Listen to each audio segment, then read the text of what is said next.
کیا کبھی رات کو آسمان کی ان بےکراں وسعتوں کو دیکھ کر یہ خیال آیا ہے کہ مطلب کائنات اتنی بے تحاشا بڑی اور اربوں نوری سالوں پر محیط کیوں ہے؟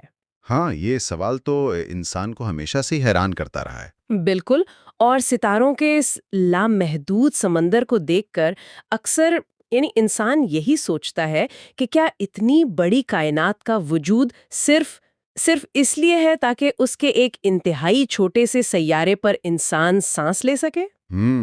بظاہر تو واقعی ایسا لگتا ہے کہ اتنی زیادہ خالی جگہ کی کیا ضرورت تھی؟ ہاں نا، تو آج کی اس تفصیلی علمی نشست میں ہم اسی پراسرار تعلق کو سمجھنے کی کوشش کر رہے ہیں، اور اس کے لیے ہمارے پاس ایک انتہائی شاندار کتاب موجود ہے۔ بالکل، اور اس کتاب کا نام ہے دی اینتھروپک کاسمولوجیکل پرنسپل۔ صحیح، جو کہ جان ڈی بیرو اور فرینک جے ٹپلر کی لکھی ہوئی ایک آپ کہہ لیں کہ ایک نایاب علمی خزانہ ہے۔ آج ہم اس کا پہلا حصہ یعنی پارٹ 1 شروع کر رہے ہیں۔ اور فطرت کے مستقل اعداد جنہیں ہم کانسٹنٹس آف نیچر کہتے ہیں، وہ کس طرح زندگی کے لیے بالکل متوازن یا فائن ٹیونڈ ہیں۔ بالکل متوازن۔ اچھا، گفتگو کو باقاعدہ شروع کرنے سے پہلے چند اہم وضاحتیں کرنا ضروری ہیں۔ پہلی بات تو یہ کہ اس کتاب میں مصنفین نے نہایت غیر جانبداری سے کائنات اور انسانی وجود کے حالات بیان کیے ہیں۔ بالکل، اور ہم بھی خالصتاً کتاب کے سائنسی اور فلسفیانہ مندرجات پر ہی بات کریں گے۔ اس میں ہماری کوئی ذاتی یا سیاسی رائے شامل نہیں ہے۔ صحیح، اور دوسری وضاحت یہ کہ یہ آڈیو AI کی مدد سے تیار کی گئی ہے، تو ہو سکتا ہے کہ اس میں الفاظ کے تلفظ یا جنس کی شناخت میں کوئی معمولی سی غلطی ہو جائے۔ ہاں، یہ ممکن ہے۔ اس لیے سب علم دوستوں سے گزارش ہے کہ وہ کامنٹ سیکشن میں الفاظ کے صحیح تلفظ کے حوالے سے اپنی قیمتی رائے ضرور دیں۔ بالکل، تو اب ہم اپنے لازمی اور تعارفی حصے کی طرف چلتے ہیں۔ پاسٹ ٹو پریزنٹ اس علمی سفر میں خوش آمدید۔ یہ چینل آپ کو تاریخ کے گمشدہ اوراق سے لے کر فلسفے کی گہرائیوں تک اور سائنس کے حیران کن کرشموں تک ایک دلچسپ سفر پر لے جاتا ہے۔ آج ہم آپ کے لیے دی اینتھروپک کاسمولوجیکل پرنسپل کے نایاب خزانے سے انتخاب لے کر آئے ہیں۔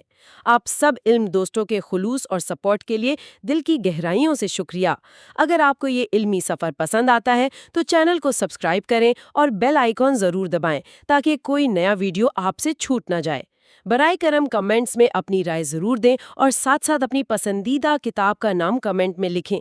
آپ کا ہر کمنٹ اس علمی مشن کو آگے بڑھانے کا حوصلہ دیتا ہے۔ چلیں تو اب ہم کتاب کے باقاعدہ آغاز کی طرف آتے ہیں۔ چلیں اس بات کی تہوں کو کھولتے ہیں۔ تو ہم شروع کر رہے ہیں چیپٹر 1 سے، جس کا نام ہے introduction the core concepts of selection effects and cosmology. اور اس چیپٹر میں سب سے پہلے جس چیز پر بحث کی گئی ہے وہ کوپرنیکن اصول یعنی کوپرنیکن پرنسپل اور اینتھروپک پرنسپل کا ٹکراؤ ہے۔ تو کوپرنیکن اصول تو وہی ہے نا جس کے مطابق زمین کائنات کا مرکز نہیں ہے اور انسان کی کوئی خاص اہمیت نہیں ہے؟ بالکل وہی۔ کوپرنیکس نے یہ ثابت کیا تھا کہ ہم ایک عام سے ستارے کے گرد گھوم رہے ہیں۔ اس سے انسان کی خود پسندی کو کافی ٹھیس پہنچی تھی، لیکن پھر انٹری ہوتی ہے اینتھروپک پرنسپل کی۔ ارے واہ! تو کیا یہ اصول یعنی کوپرنیکس کو غلط ثابت کرتا ہے؟ غلط ثابت نہیں کرتا، بلکہ ایک نیا زاویہ دیتا ہے۔ اینتھروپک پرنسپل یہ بتاتا ہے کہ کائنات میں ہماری پوزیشن یعنی ہماری جگہ کم از کم اس حد تک تو خاص ضرور ہے کہ یہ ہمارے وجود اور مشاہدے کے لیے سازگار ہے۔ مطلب ہم کائنات کے اسی حصے کو دیکھ سکتے ہیں جو ہمیں زندہ رہنے کی اجازت دیتا ہے۔ 100% درست، اور اسے ہی سلیکشن ایفیکٹ یا سلیکشن ایفیکٹ کہا جاتا ہے۔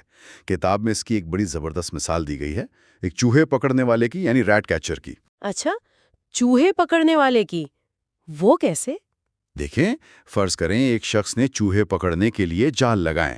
کچھ دن بعد وہ آ کر دعویٰ کرتا ہے کہ یار اس دنیا میں تمام چوہے 6 انچ سے بڑے ہوتے ہیں۔ اچھا، لیکن وہ ایسا دعویٰ کیوں کرتا ہے؟ چھوٹے چوہے بھی تو ہوتے ہیں نا؟ وہ دعویٰ اس لیے کرتا ہے کیونکہ اس کے جال میں جتنے چوہے پھنسے ہیں وہ سب 6 انچ سے بڑے ہیں، لیکن وہ یہ بات بھول جاتا ہے کہ اس نے جو جال لگایا ہے اس کے سوراخ ہی اتنے بڑے ہیں کہ 6 انچ سے چھوٹے چوہے اس میں سے نکل جاتے ہیں۔ ارے ہاں، مطلب اس کا آلہ ہی ایسا تھا جو صرف ایک خاص سائز کی چیز کو پکڑ سکتا تھا، تو اس کا مشاہدہ محدود ہو گیا نا؟ بالکل، اور یہی سلیکشن ایفیکٹ ہے۔ فلکیات میں اس کی دوسری مثال آپٹیکل ٹیلیسکوپ یعنی آپٹیکل ٹیلیسکوپ کی دی جا سکتی ہے۔ ہم وہ جو ہم ستاروں کو دیکھنے کے لیے استعمال کرتے ہیں؟ جی ہاں، اب ایک آپٹیکل ٹیلیسکوپ کائنات کا مشاہدہ صرف نظر آنے والی روشنی یعنی ویزیبل لائٹ کے دائرے میں ہی کر سکتا ہے۔ صحیح صحیح۔ اب اگر کوئی اس ٹیلیسکوپ سے دیکھ کر کہے کہ کائنات میں صرف وہی کچھ ہے جو نظر آ رہا ہے، تو وہ غلطی پر ہے، کیونکہ کائنات تو ریڈیو ویوز، ایکس ریز اور الٹرا وائلٹ شعاؤں سے بھری پڑی ہے۔ او تو اس کا مطلب ہے ہم بحیثیت انسان خود بھی تو ایک فلٹر ہی ہے نا؟ ہمارا اپنا وجود بھی ایک آپٹیکل ٹیلیسکوپ کی طرح ہے؟ بالکل، ہم صرف وہی کائنات دیکھ سکتے ہیں جس نے ہمیں پیدا کیا۔ تو اس سے تو میرے دماغ میں پھر وہی سوال آ گیا جو میں نے بالکل شروع میں پوچھا تھا، کائنات اتنی بے تحاشا بڑی کیوں ہے؟ کیا اس کا سائز 15 ارب نوری سال یعنی 15 بلین لائٹ ایئرز ہونا واقعی ضروری تھا؟ یہاں جو بات سب سے زیادہ حیرت انگیز ہے وہ یہ ہے کہ واقعی یہ ضروری تھا۔ یہ کوئی اتفاق نہیں ہے۔ واقعی؟ مطلب اتنی بڑی کائنات کا ہونا محض اتفاق نہیں ہے؟ جی نہیں، کائنات اس لیے اتنی بڑی ہے کیونکہ اسے اتنا پرانا ہونا ضروری تھا، کم از کم 15 ارب سال پرانا، اور چونکہ وہ پھیل رہی ہے تو اس کا سائز بھی 15 ارب نوری سال کے لگ بھگ ہو گیا۔ لیکن کائنات کو اتنا وقت کیوں چاہیے تھا؟ زندگی تو مطلب جلدی بھی بن سکتی تھی نا؟ نہیں بن سکتی تھی، کیونکہ زندگی بنانے کے لیے کاربن، نائٹروجن، آکسیجن جیسے بھاری عناصر درکار ہوتے ہیں، اور بگ بینگ کے وقت کائنات میں صرف ہائیڈروجن اور ہیلیم تھی۔ اچھا، تو کاربن کہاں سے آیا پھر؟ کاربن بننے کا واحد طریقہ یہ تھا کہ ستارے بنے، پھر ان ستاروں کے اندر ان کے مرکز کی انتہائی گرم بھٹیوں میں نیوکلیئر فیوژن کے ذریعے ہائیڈروجن اور ہیلیم جل کے کاربن بنے، اور اس عمل میں اربوں سال لگتے ہیں۔ او، لیکن ستارے کے اندر پڑا ہوا کاربن ہمارے کس کام کا؟ اسے تو باہر آنا چاہیے نا تاکہ زمین جیسے سیارے بن سکے؟ بالکل، اور باہر لانے کے لیے اس ستارے کا مرنا ضروری ہے۔ جب ستارے کا ایندھن ختم ہوتا ہے تو وہ ایک بہت بڑے دھماکے سے پھٹتا ہے، جسے سپر نووا یا سپر نووا کہتے ہیں۔ صحیح، ہاں میں نے سپر نووا کے بارے میں پڑھا ہے۔ تو اس سپر نووا کے ذریعے وہ کاربن پوری کائنات میں پھیل جاتا ہے، پھر لاکھوں سالوں میں وہ عناصر اکٹھے ہو کر زمین جیسے سیارے بناتے ہیں، اور تب جا کر ہم پیدا ہوتے ہیں۔ ارے واہ! تو اس کا مطلب ہے کہ اگر کائنات چھوٹی ہوتی تو لازمی طور پر اس کی عمر بھی کم ہوتی، اور اگر عمر کم ہوتی تو ستاروں کو کاربن پکانے اور پھٹنے کا وقت ہی نہ ملتا۔ آپ نے بالکل صحیح سمجھا، وقت نہ ملتا تو کاربن نہ ہوتا، اور کاربن نہ ہوتا تو کاربن پر مبنی مشاہدین یعنی ہم انسان اسے دیکھنے کے لیے موجود ہی نہ ہوتے۔ یہ تو کمال کی بات ہے۔ اور اس پورے نظریے کو سائنس میں کہتے کیا ہے؟ اسے ویک اینتھروپک پرنسپل کہا جاتا ہے۔ صحیح۔ اچھا، یہ سب تو ہو گئی جدید سائنس کی، لیکن مجھے یہ بتائیں، کیا جدید سائنس سے بہت پہلے قدیم مفکرین نے بھی فطرت کے اس حیرت انگیز توازن کو محسوس کیا تھا؟ بالکل کیا تھا، اور اسی لیے اب ہم چیپٹر 2 کی طرف آتے ہیں، جس کا نام ہے ڈیزائن آرگیومنٹس اینڈ ٹیلیالوجی، اور اس کا پہلا حصہ قدیم فلسفے پر ہے۔ تو قدیم یونانی فلاسفہ اس سب کو کیسے دیکھتے تھے؟ ان کے پاس تو ٹیلیسکوپ بھی نہیں تھی۔ ٹیلیسکوپ نہیں تھی، لیکن ان کا مشاہدہ کمال کا تھا۔ سقراط اور افلاطون نے بہت غور کیا۔ انہوں نے کہا کہ یہ کائنات کوئی اندھا اتفاق نہیں ہو سکتی۔ کوئی مثال دی تھی انہوں نے؟ ہاں نا، سقراط نے انسانی آنکھ اور پلکوں کی ساخت کی مثال دی۔ اس نے کہا کہ آنکھ جیسی نازک چیز اور پھر اس کی حفاظت کے لیے پلکوں کا ایسے بند ہونا اور کھلنا جیسے کوئی دروازے ہوں، یہ کسی باقاعدہ مقصد یعنی ڈیزائن کی واضح دلیل ہے۔ صحیح۔ اور افلاطون؟ افلاطون نے کہا کہ مادے میں خود سے حرکت کرنے کی صلاحیت نہیں ہوتی، تو جو بھی ترتیب ہمیں نظر آ رہی ہے وہ یقیناً کسی اعلیٰ شعور یا ڈیزائنر کا کام ہے۔ لیکن میرا ایک سوال ہے، کیا اس دور میں سب لوگ اس ڈیزائن والے نظریے کے قائل تھے؟ مطلب کیا کوئی مخالفت نہیں تھی؟ ارے بالکل مخالفت تھی۔ ایمپیڈوکلیز اور لوکریشس جیسے مفکرین نے اس کی سخت مخالفت کی۔ تو انہوں نے کیا دلیل دی؟ امپیڈوکلیز نے قدرتی انتخاب یعنی نیچرل سلیکشن کا ایک بڑا ہی عجیب سا اور ابتدائی خاکہ پیش کیا۔ اس نے کہا کہ کائنات کے آغاز میں بڑے بے ڈھنگے اور عجیب الخلقت افرید پیدا ہوئے۔ افرید؟ مطلب مانسٹرز؟ کیا مطلب ہے ان عجیب الخلقت چیزوں سے؟ ہاں، مطلب ایسی آنکھیں پیدا ہوئیں جن کے چہرے نہیں تھے، ایسے سر بنے جن کی گردنیں نہیں تھیں، اور پھر یہ اعضاء آپس میں اندھا دھند ٹکرائے اور جڑنے لگے۔ ہائے، یہ تو بڑی کوئی خوفناک سی تصویر ہے۔ مطلب انسان کے سر کے ساتھ کسی جانور کا دھڑ؟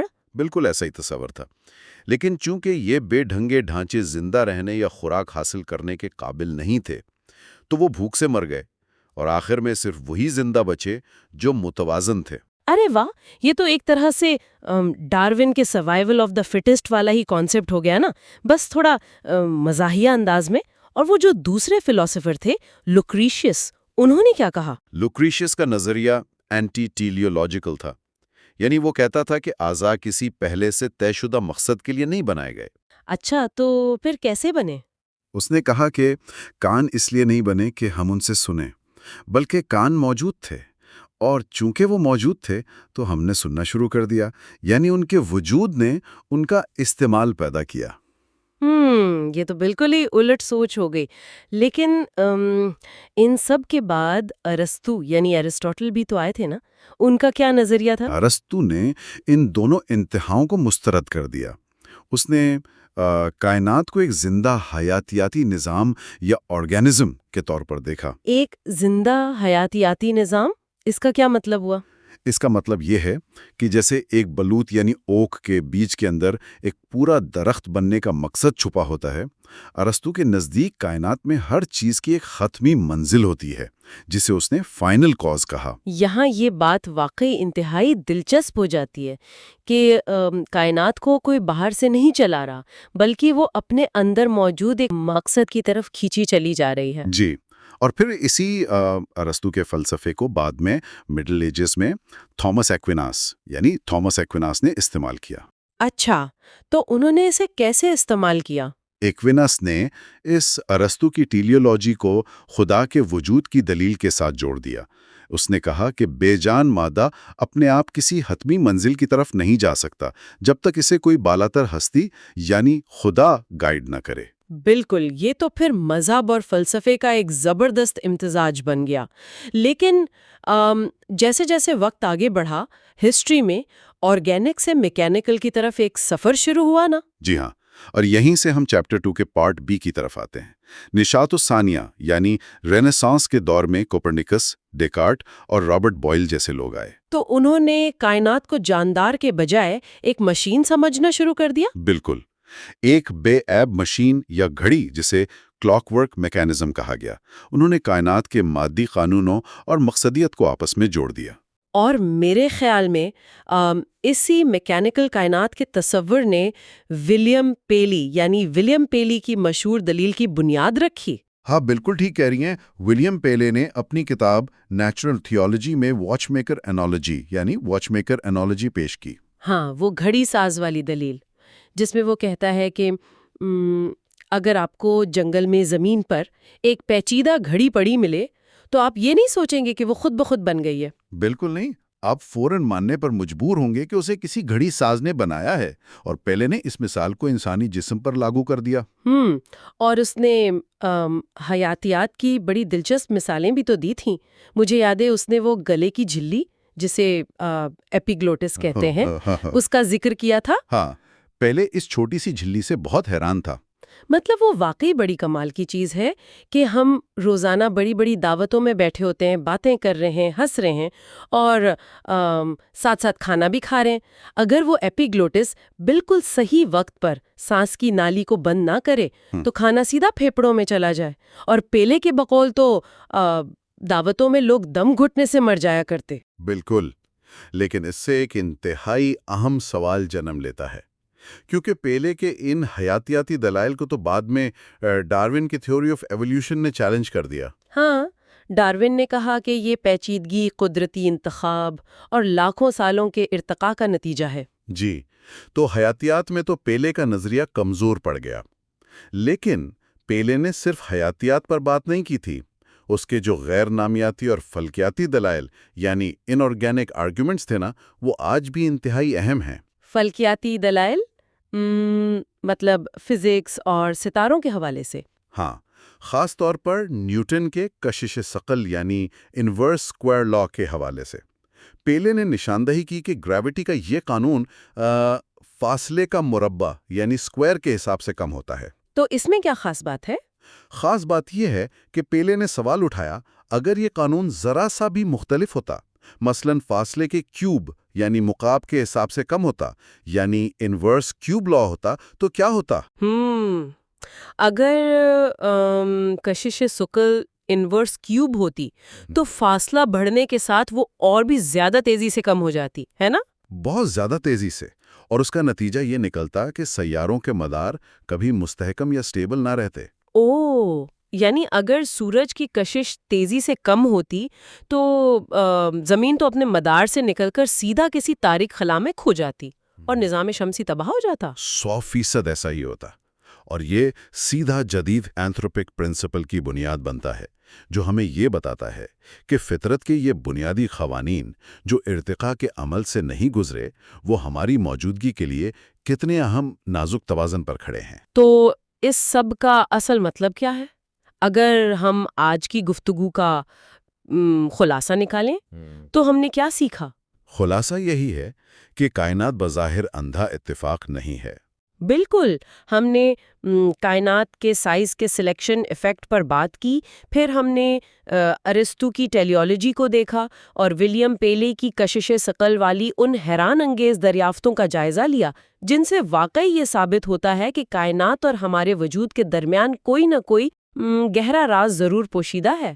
جی، اور اس ساری بحث کے بعد ذرا سوچئے، کیا یہ ممکن ہے کہ ایک نہیں بلکہ لاتعداد کائناتیں موجود ہوں؟ لاتعداد کائناتیں یعنی ایک ملٹی ورس؟ بالکل، ایک انفینٹ انسامبل آف یونیورسز جن کے طبعیاتی قوانین بالکل مختلف ہوں، اور ہم صرف اسی مخصوص کائنات کو اس لیے دیکھ رہے ہیں کیونکہ یہ واحد وہ قرہ ہے، وہ واحد لاٹری کا ٹکٹ ہے جس میں زندگی پنپ سکتی تھی. ارے واہ، یہ تو واقعی ایک ایسا سوچنے پر مجبور کر دینے والا سوال ہے جو دماغ کو ہلا کر رکھ دیتا ہے. لیکن یہ کائناتی سفر اور یہ گہرا تجزیہ ابھی یہاں ختم نہیں ہوا. بالکل نہیں، یہ تو صرف اس سیریز کا پہلا حصہ تھا. جی ہاں، اس کے بعد آئندہ حصے یعنی پارٹ 2 میں ہم نہایت اہم موضوعات پر بات کریں گے، جن میں chapter 3 modern teleology and the anthropic principles اور chapter 4 the dimensionality of the world شامل ہیں. اور اس میں ہم کچھ اور حیران کن رازوں سے پردہ اٹھائیں گے. بالکل. اس اگلے حصے میں ہم جانیں گے کہ ہماری کائنات صرف 3 جہتی یعنی 3 ڈائمینشنل ہی کیوں ہیں. تو تب تک کے لیے سوچتے رہیں اور ہمارے ساتھ اس سفر میں جڑے رہیں. تصور کیا جائے کہ بولنے سے پیدا ہونے والی آواز کبھی ختم نہ ہو بلکہ خلا میں گونجتی رہے، یہاں تک کہ پوری دنیا ایک ناقابل فہم شور سے بھر جائے. جی، اور یا پھر روشنی کا کوئی سگنل جلے تو وہ صاف نظر آنے کے بجائے ہمیشہ کے لیے دھندلا جائے. بالکل ایسا ہی ہے. اگر یہ کائنات 3 کے بجائے 4 جہتوں یعنی 4 ڈائمینشنز پر مشتمل ہوتی تو بالکل ایسا ہی ہوتا. روشنی اور آواز کے سگنل کبھی صاف نہ ملتے. اور یہ محض کوئی سائنس فکشن نہیں ہے، بلکہ ان بنیادی طبی شرائط کا حصہ ہے جو اس کائنات کو شعوری زندگی کے قابل بناتی ہیں. اور یہیں پر میرا ماننا ہے کہ فزکس اور فلسفے کی سرحدیں آپس میں مل جاتی ہیں. تو اسی گہرائی کو سمجھنے کے لیے آج ہم دی اینتھروپو کازمولوجیکل پرنسپل کے اس تفصیلی جائزے کا باقاعدہ دوسرا حصہ شروع کر رہے ہیں. بالکل، پچھلے حصے میں جہاں ہم رکے تھے وہیں سے اس سلسلے کو آگے بڑھائیں گے. جی، اور واضح کرتی چلوں کہ اس حصے میں کتاب کے 2 انتہائی اہم ابواب کا مکمل تجزیہ کیا جائے گا. باب 3 جو جدید ٹیلیالوجی اور اینتھروپک اصول پر مبنی ہے، اور باب 4 جس کا موضوع دنیا کی جہت یا ڈائمینشنالٹی ہے. یعنی ہم یہ دیکھیں گے کہ کس طرح کیمسٹری کے اجزاء وقت کا پھیلاؤ اور خلا کی 3 جہتیں ایک منطقی لڑی میں جڑی ہوئی ہیں۔ تو سب سے پہلے باب 3 کی طرف آتے ہیں۔ اگر جدید ٹیلیولوجی مطلب کائنات میں کسی مقصد کی تلاش کے ارتقاء کو دیکھا جائے تو 20ویں صدی میں اس نے ایک نئی سائنسی شکل اختیار کی۔ جی ہاں، اور کتاب میں لارنس ہینڈرسن کی 1913 کی مشہور تصنیف دی فٹنس آف دی انوائرنمنٹ کا بہت تفصیلی ذکر ہے۔ دیکھیں، ہینڈرسن کوئی فلاسفر نہیں تھا۔ وہ تو ہارورڈ میں حیاتیاتی کیمیا کے پروفیسر تھے، ہے نا؟ بالکل، اس نے قدرت کی کیمیائی مطابقت یعنی کیمیکل فٹنس کی سائنسی بنیاد رکھی۔ اس کا استدلال تھا کہ زندگی نے صرف ماحول سے مطابقت پیدا نہیں کی، بلکہ خود ماحول بھی زندگی کے لیے غیر معمولی حد تک فٹ ہے۔ اچھا، تو ذرا اس کی تہوں کو کھولتے ہیں۔ ہینڈرسن نے بنیادی طور پر کاربن، ہائیڈروجن، نائٹروجن اور آکسیجن کی منفرد خصوصیات کا تجزیہ کیا۔ خاص طور پر اگر بات کو صرف پانی تک محدود رکھا جائے تو پانی کی غیر معمولی صلاحیتیں واقعی دنگ کر دینے والی ہیں۔ جیسے کہ اس کی حرارتی گنجائش، جسے اسپیسیفک ہیٹ کہا جاتا ہے۔ جی، پانی کی حرارتی گنجائش کائنات کے بیشتر مایات سے زیادہ ہے، یعنی پانی درجہ حرارت میں ہونے والی اچانک تبدیلیوں کو بہت آسانی سے جذب کر لیتا ہے۔ اگر سمندروں میں یہ خاصیت نہ ہوتی تو دن اور رات کے درجہ حرارت میں اتنا شدید فرق ہوتا کہ مطلب کسی بھی قسم کی پیچیدہ زندگی برقرار رہنا ناممکن ہو جاتا۔ بالکل، زمین کا موسم مکمل طور پر بے قابو ہوتا، کوئی استحکام نہ ہوتا۔ رکیے، اس کے ساتھ پانی کی ایک اور خاصیت بھی ہے جو بظاہر عام سی لگتی ہے، لیکن اس کے نتائج بہت بڑے ہیں۔ جب پانی منجمد ہوتا ہے یعنی برف بنتا ہے تو وہ سکڑنے کے بجائے پھیلتا ہے۔ ڈینسٹی انوملی، یہ واقعی ایک انتہائی اہم نقطہ ہے۔ جب پانی سرد ہوتا ہے تو 4 ڈگری سینٹی گریڈ تک اس کی کثافت بڑھتی ہے، لیکن اس سے نیچے جانے پر یہ ہلکا ہونے لگتا ہے۔ اور یہی وجہ ہے کہ برف پانی پر تیرتی ہے۔ جی ہاں، ذرا سوچئے، اگر برف دیگر مایات کی طرح جمنے پر بھاری ہو جاتی تو وہ سیدھا ڈوب جاتی۔ ارے واہ! تو اس کا نتیجہ یہ نکلتا کہ سردیوں میں جھیلیں اور سمندر نیچے سے اوپر کی طرف جمنا شروع ہو جاتے۔ بالکل، اور بالآخر دنیا کا سارا پانی ایک ٹھوس برف کے بلاک میں تبدیل ہو جاتا۔ برف کا اوپر تیرنا دراصل ایک انسولیٹنگ طے، مطلب ایک حفاظتی کمبل کا کام کرتا ہے، جو نیچے موجود مائع پانی اور زندگی کو شدید سردی سے بچاتا ہے۔ یعنی ہینڈرسن کے مطابق پانی کی یہ خصوصیات ارتقاء کے عمل کو فریڈم آف ایوولوشن فراہم کرتی ہیں۔ جی، زیادہ سے زیادہ آزادی مہیا کرتی ہیں۔ یہ تو بالکل ایسا ہے جیسے کسی اندھیری الماری سے ایک ایسا لباس مل جائے جو بالکل آپ کے ناپ کا سلاوا ہو۔ لیکن یہاں ایک سوال یہ اٹھتا ہے کہ اسے وائٹلزم سے کیسے الگ کیا جائے؟ بالکل، اس انتہائی درست کیمیائی مطابقت کو وائٹلزم جیسے غیر سائنسی نظریات سے کیسے بچایا جا سکتا ہے؟ کیونکہ وائٹلزم تو کہتا ہے کہ کوئی پر اسرار جادوئی طاقت کار فرما ہے۔ دیکھیں، ہینڈرسن نے خود کو اس سے سختی سے الگ رکھا تھا۔ اگر ہم اسے وسیع تر پس منظر سے جوڑیں تو اس کی منطق خالصتاً شماریاتی اور احتمالی تھی۔ مطلب اسٹیٹسٹیکل اور پروبیبلسٹک؟ جی، وہ یہ نہیں کہہ رہا تھا کہ کوئی غیر مرئی طاقت عناصر کو کنٹرول کر رہی ہے، وہ محض امکانات کے قانون کی بات کر رہا تھا۔ اچھا، یعنی اس نے حساب لگایا کہ ان تمام ضروری خصوصیات کا محض ایک اتفاق کے تحت جمع ہو جانا شماریاتی اعتبار سے تقریباً ناممکن ہے۔ بالکل، اور مصنفین اس بات پر زور دیتے ہیں کہ یہ محض طبعی عناصر کا وہ مجموعہ ہے جو ایک فریم ورک مہیا کرتا ہے۔ تو اگر مثال کے طور پر کاربن کی جگہ کسی اور عنصر جیسے سلیکون کو زندگی کی بنیاد فرض کیا جائے تو کیا وہ کیمیکل تنوع پیدا ہو سکتا ہے؟ قطعی نہیں۔ دیکھیں، کاربن کی خوبی یہ ہے کہ وہ بیک وقت 4 مختلف ایٹمز کے ساتھ بانڈز بنا کر لمبی پالیمر زنجیریں بنا سکتا ہے، جو ڈی این اے اور پروٹین کے لیے لازمی ہے۔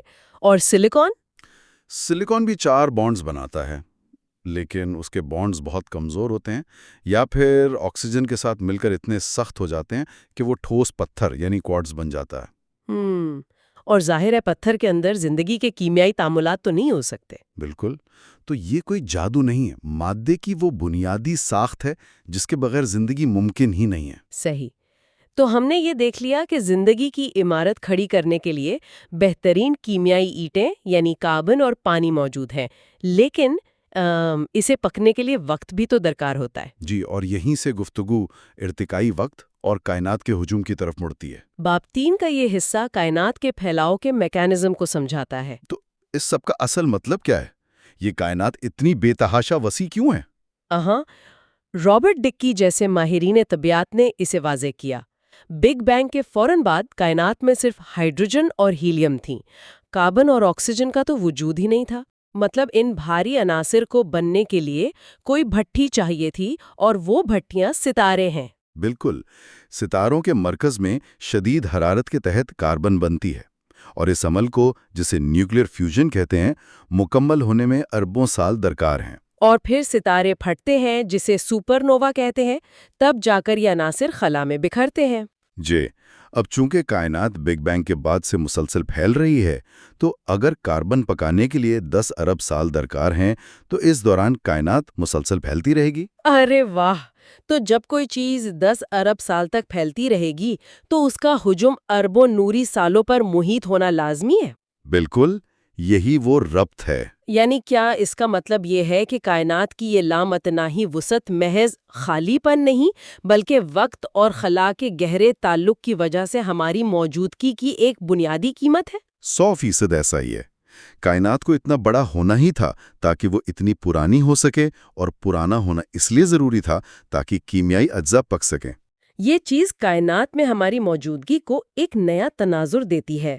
اچھا، کتاب میں لوڈوگ بولٹزمین کے نظریہ وقت کی سمت کا بھی ذکر ہے۔ جی، بولٹزمین نے 19ویں صدی میں تھرمو ڈائنامکس اور انٹروپی کو سمجھایا کہ کائنات عدم توازن کی طرف بڑھ رہی ہے۔ لیکن اس نے ایک اینتھروپک قسم کی دلیل بھی دی تھی۔ بالکل، اس کا خیال تھا کہ شاید کائنات ایک مردہ نظام ہے، لیکن کہیں کہیں مقامی طور پر شماریاتی اتار چڑھاؤ، یعنی فلکچویشنز پیدا ہوتے ہیں، جہاں مادہ وقتی طور پر منظم ہو جاتا ہے اور زندگی صرف وہیں پیدا ہو سکتی ہے، اگرچہ جدید طبیعت اسے محض ایک فلکچویشن نہیں مانتی۔ جی، لیکن اس سوچ نے یہ راستہ ضرور کھولا کہ مشاہدہ کرنے والے کا وجود ان حالات کے ساتھ مشروط ہے۔ صحیح۔ خیر، کیمسٹری اور وقت پر تو بات ہو گئی، اب اس خلا پر بات کرتے ہیں جس میں یہ سب ہو رہا ہے، یعنی باب 4 کا آغاز، دنیا کی جہت۔ یہ باب انتہائی دلچسپ ہے۔ آخر خلا کی جہتیں قطعی طور پر صرف 3 ہی کیوں ہیں؟ یہاں آ کر بات واقعی بہت دلچسپ ہو جاتی ہے۔ ایمانوئل کانٹ نے بھی تو اس پر غور کیا تھا۔ جی، کانٹ نے بھی شامبئی کی تھی کہ کشش ثقل کا انورس اسکوائر لا براہ راست خلا کے 3 جہتوں کا نتیجہ ہے۔ ذرا اس کو تصور میں لاتے ہیں۔ فرض کیا جائے ایک ستارے سے روشنی یا کشش ثقل نکل رہی ہے، وہ ایک غبارے کی طرح پھیلتی ہے۔ بالکل، 3 جہتوں والی خلا میں قوت ایک کرے یعنی گولے کی سطح پر پھیلتی ہے، اور رقبہ فاصلے کے مربع یعنی اسکوائر کے حساب سے بڑھتا ہے۔ تو قوت فاصلے کے مربع کے حساب سے کمزور ہوتی ہے، مطلب اگر جہتوں کو n فرض کیا جائے تو کشش ثقل فاصلے کی طاقت n-1 کے حساب سے کم ہوگی۔ جی، تو اگر خلا 4 جہتوں یعنی 4D پر مشتمل ہوتی تو قوت 3 کی طاقت یعنی کیوب سے کم ہوتی۔ یعنی فاصلہ بڑھنے سے کشش ثقل بہت تیزی سے کمزور پڑ جاتی۔ بالکل، اور ولیم پیلی نے بھی اشارہ کیا تھا کہ اگر ایسا ہوتا تو سورج کے گرد سیاروں کے مدار کبھی مستحکم نہ رہتے۔ تو سیارہ یا تو سورج میں گر جاتا یا ہمیشہ کے لیے تاریخ خلا میں گم ہو جاتا۔ زندگی کے لیے مستحکم موسم تو ممکن ہی نہ ہوتا۔ بالکل، استحکام ختم ہو جاتا۔ یہ تو بالکل ایسا ہے جیسے آپ کسی شطرنج کے کھیل کے بورڈ کو ایک نئی سمت دے دیں، جس سے کھیل کے تمام بنیادی قوانین ٹوٹ کر بکھر جائیں۔ یہ بہت عمدہ تشبیہ ہے، اور اس سے بھی بڑی بات پال ایرنفیسٹ کے 1917 کے ریاضیاتی تجزیے میں ہے۔ ایرنفیسٹ؟ اس نے کوانٹم میکینکس میں مداروں پر کام کیا تھا، ہے نا؟ جی، اس نے ثابت کیا کہ اگر خلا کی جہتیں 3 سے زیادہ ہوتیں تو مستحکم ایٹم کا وجود ہی محال ہو جاتا۔ رکیے، کیا اس کا مطلب یہ ہے کہ الیکٹران نیوکلس کے گرد اپنے مدار میں ٹک نہیں سکے گا؟ بالکل، ایٹم کا استحکام الیکٹران کی کائنیٹک انرجی اور نیوکلیس کی کشش کے توازن پر قائم ہے۔ اور 3 سے زیادہ جہتوں میں یہ توازن ناممکن ہے؟ 100%۔ الیکٹران یا تو نیوکلیس میں گر جائے گا یا ایٹم سے باہر اڑ جائے گا۔ ایٹم نہیں ہوں گے تو کیمسٹری کا وجود ہی ختم ہو جائے گا۔ یہاں کتاب میں ایک بڑی ہی پیچیدہ اصطلاح استعمال ہوئی ہے، غیر خطی سوبولیو عدم مساوات، یعنی نان لینئر سوبولیو انیکوالٹیز۔ مطلب ایک حفاظتی جال کی طرح کام کرتی ہے۔ جی، یہ مساوات ضمانت دیتی ہے کہ کوانٹم سطح پر مادے کا ایک مستحکم گراؤنڈ سٹیٹ صرف 3 جگتوں میں ہی ممکن ہے۔ یعنی طبیعت کے قانونوں کو قائم رہنے اور زندگی کو پروان چڑھنے کے لیے n برابر ہے 3 اس کی قید ناگزیر ہے۔ بالکل، مادے کو مستحکم رہنے کے لیے 3D خلا چاہیے۔ صحیح، تو ایٹم مستحکم ہیں، سیارے بھی، لیکن زندگی میں تو معلومات کی ترسیل بھی ہوتی ہے، دیکھنا، سننا، اعصابی پیغامات۔ جی، اور باب 4 اسی ٹوپولوجی اور لہروں کی ترسیل کی طرف جاتا ہے۔ یہاں رچرڈ کورنٹ اور ڈیوڈ ہلبرٹ کی دریافت ششدر کر دینے والی ہے۔ ہائیگنز پرنسپل والی تحقیق؟ جی ہاں، انہوں نے ثابت کیا کہ صرف 1 اور 3 جہتوں والی خلا میں ہی لہریں بغیر کسی بگاڑ اور گونج کے صاف سفر کرتی ہیں۔ کیا اس کا مطلب یہ ہے کہ اگر جہتیں جفت تعداد یعنی 2 یا 4 ہوتی تو لہریں اپنے پیچھے ایک ویگ چھوڑ جاتی؟ بالکل ویسے ہی جیسے پانی میں کشتی گزرنے کے بعد لہریں رہ جاتی ہیں، سگنل ایک دم سے کٹ کر ختم نہیں ہوتا۔ تو اگر دنیا 4 ڈائمینشنز میں ہوتی تو ہر آواز اور روشنی کی گونج فضا میں موجود رہتی؟ جی، ہر نیا سگنل پچھلے سگنل سے مل کر ناقابل فہم شور پیدا کر دیتا۔ کوئی جاندار صاف دیکھ یا سن نہیں سکتا تھا۔ ارے واہ! اور دماغ کے اندر جو معلومات پروسیس ہوتی ہیں، کیا وہ بھی ان جہتوں کی قید میں ہے؟ بالکل، کتاب میں جے وائٹرو کی ٹوپولوجیکل شرط کا ذکر ہے کہ انسانی دماغ جیسی پیچیدگی کے لیے کم از کم 3 جہتیں کیوں ضروری ہیں۔ تو اگر خلا 2 ڈائمینشنز یعنی ایک چپٹی سطح پر ہوتی تو اعصابی خلیات کیا ایک دوسرے کو کاٹے بغیر نہیں جڑ سکتے تھے؟ جی، وائٹرو کی دلیل بڑی سادہ تھی۔ 2 جہتوں میں اربوں نیورونز ایک دوسرے کو کراس کیے بغیر جڑ ہی نہیں سکتے۔ یہ تو ویسا ہی ہوا نا جیسے کاغذ پر سڑکوں کا کوئی پیچیدہ نیٹ ورک بنانا ہو اور پل بنانے کی اجازت نہ ہو، ٹریفک تو ٹکرائے گی۔ بالکل، دماغ کو خلیات جوڑنے کے لیے وہ تیسری جہت چاہیے جو انہیں اوپر نیچے سے گزرنے کی جگہ دے، ورنہ شارٹ سرکٹ ہو جائے گا۔ یعنی سوچنے کے عمل جیسی پیچیدگی بھی پیدا نہیں ہو سکتی تھی۔ بالکل، اور مصنفین نے ان حقائق کو بڑی مروزیت سے بیان کیا ہے۔ ہم کائنات کو ان طبعی حالتوں کے ساتھ اس لیے دیکھتے ہیں کیونکہ اگر یہ مختلف ہوتی تو کوئی مبصر ہوتا ہی نہیں۔ تو اگر کتاب کے ان 2 ابواب کا نچوڑ نکالا جائے تو عناصر کی کیمسٹری، پانی کی خصوصیات اور ستاروں میں اربوں سال کا وقت، جی، اور سب سے بڑھ کر 3 جوتوں کا استحکام، یہ سب مل کر زندگی کے لیے ایک منظم پلیٹ فارم مہیا کرتے ہیں۔ بالکل، یہ مطالعہ بتاتا ہے کہ فزکس کے قوانین اور زندگی کی شرائط کتنا گہرائی سے جڑے ہوئے ہیں، اور واضح رہے کہ ہم یہاں صرف کتاب کے سائنسی دلائل پیش کر رہے ہیں۔ جی، ہمارا مقصد ان سائنسی حقائق اور کتاب کے تجزیے کو سامنے رکھنا ہے۔ اس کے ساتھ ہی غور و فکر کے لیے ایک نیا پہلو ذہن میں آتا ہے۔ کیا یہ ممکن ہے کہ کائنات میں اور بھی ڈائمینشنز موجود ہوں؟ جیسے کہ اسٹرنگ تھیوری کی طرف اشارہ ہے۔ جی، کیا یہ ہو سکتا ہے کہ وہ ڈائمینشنز اس قدر چھوٹی اور سمٹی ہوئی یعنی کرلڈ اپ ہوں کہ زندگی کے ابھرنے کے لیے صرف بہترین 3 جہتیں ہی قابل عمل حالت میں باقی رہ گئی ہوں؟ یہ واقعی کائنات کی حقیقت پر سوچنے کے نئے دروازے کھولتا ہے۔ بڑا پرکشش خیال ہے۔ اور علم کی اسی گہرائی کی طرف ہمارا اگلا قدم بڑھے گا۔ ہمارے اس سفر کے تیسرے حصے میں ہم انتہائی گہرائی میں جا کر باب 5 اور 6 کو کھوجیں گے، یعنی طبیعیات اور فلکیات میں کمزور اینتھروپک اصول اور جدید کاسمولوجی۔ جی بالکل، جہاں ہم فطرت کے مستقل یعنی کانسٹنٹس آف نیچر کے حیران کن اتفاقات اور بگ بینگ کی حرکیات کے رازوں کو ڈیکوڈ کریں گے۔ تو تب تک کے لیے اس تصور پر ضرور غور کیجیے گا کہ کیا واقعی یہ 3 جہتیں کائنات کی کسی نامعلوم کھیل کا محض ایک نظر آنے والا حصہ ہیں؟ فرض کریں کہ کوئی شخص کسی ایسے عظیم اور خطرناک کھیل کا حصہ ہے جہاں ہزاروں بندوقیں رکھی ہیں اور ان میں سے زیادہ تر بھری ہوئی ہیں اور صرف چند ایک بالکل خالی ہیں۔ ایک قسم کا کاسمک رشین رولیٹ، واقعی۔ ہاں بالکل، اور اس شخص کی باری آتی ہے، وہ آنکھ بند کر کے ایک بندوق اٹھاتا ہے، ٹریگر دباتا ہے اور کچھ نہیں ہوتا، وہ بچ جاتا ہے۔ اب سوال یہ ہے کہ کیا اسے اس بات پر حیران ہونا چاہیے کہ اس کے بچنے کا چانس کتنا کم تھا؟ یا پھر وہ یہ سوچے گا کہ اگر بندوق بھری ہوئی ہوتی تو وہ اس حیرانگی کا اظہار کرنے کے لیے زندہ ہی نہ ہوتا؟ ٹھیک یہی بات۔ اس کے اس تجسس کی اکیلی وجہ ہی یہ ہے کہ بندوق خالی تھی۔ دراصل ہماری کائنات کے ساتھ بھی بالکل یہی معاملہ ہے۔ بغیر کسی لمبے چوڑے تعارف کے آج ہم ریاضی اور طبیعت کی ان حیرت انگیز مساواتوں کی بات کر رہے ہیں، یعنی ان کانسٹنٹس کی جن کا پرفیکٹ توازن ہمارے وجود کی بنیادی شرط ہے۔ اور واضح رہے کہ یہ ہمارے اس تفصیلی جائزے کا تیسرا حصہ ہے، یعنی پارٹ 3، جو پچھلے حصے سے بالکل سیملیس جڑا ہوا ہے۔ صحیح۔ پچھلے حصے میں ہم نے کچھ فلسفیانہ پہلوؤں پر بات کی تھی، لیکن آج ہم سیدھا ٹھوس طبیعت اور اعداد و شمار کی ان عجیب کوئنسیڈنسز پر جائیں گے جو عقل کو دنگ کر دیتے ہیں۔ ٹھیک ہے، تو آج کا مقصد ہے دی اینتھروپک کازمولوجیکل پرنسپل کتاب کے چیپٹر 5 اور چیپٹر 6 کی گہرائی میں جانا۔ چیپٹر 5 جو weak anthropic principle in physics and astrophysics پر ہے، اور چیپٹر 6 جو ماڈرن کازمولوجی کے حوالے سے ہے۔ بالکل، اور آج کا مقصد ان بنیادی کانسٹنٹس کو سمجھنا ہے جن کے بغیر کسی بھی قسم کے آبزرورز یعنی مشاہدہ کار کا وجود ناممکن ہوتا۔ تو آئیے اسے سمجھنے کی کوشش کرتے ہیں۔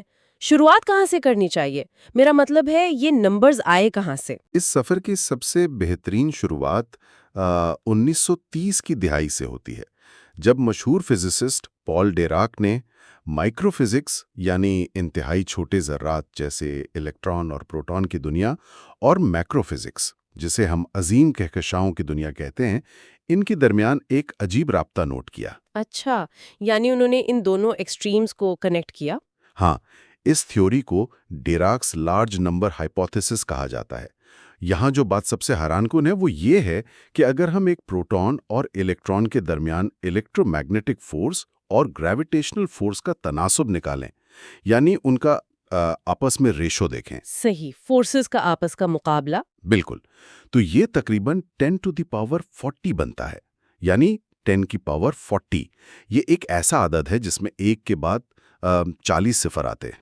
اوہ واو، 10⁻40! یہ عدد انتہائی عظیم ہے۔ اس کا مطلب یہ ہوا کہ ان عام ذرات کے درمیان کشش ثقل یعنی جو گریوٹی ہے وہ الیکٹرو میگنیٹک فورس کے مقابلے میں انتہائی کمزور ہے۔ بہت ہی کمزور، لیکن حیرانگی کی اصل وجہ صرف اس عدد کا بڑا ہونا نہیں تھا۔ اصل ٹوسٹ تب سامنے آیا جب ڈیراک نے کائنات کی عمر کو وقت کی بنیادی اکائی میں ماپا، جسے ایٹامک ٹائم یونٹس کہتے ہیں۔ اٹامک ٹائم یونٹ تھوڑا سمجھا دیں، یہ کیا ہوتا ہے؟ یہ وہ انتہائی چھوٹا وقت ہے جو روشنی کو ایک ایٹم کا سفر طے کرنے میں لگتا ہے۔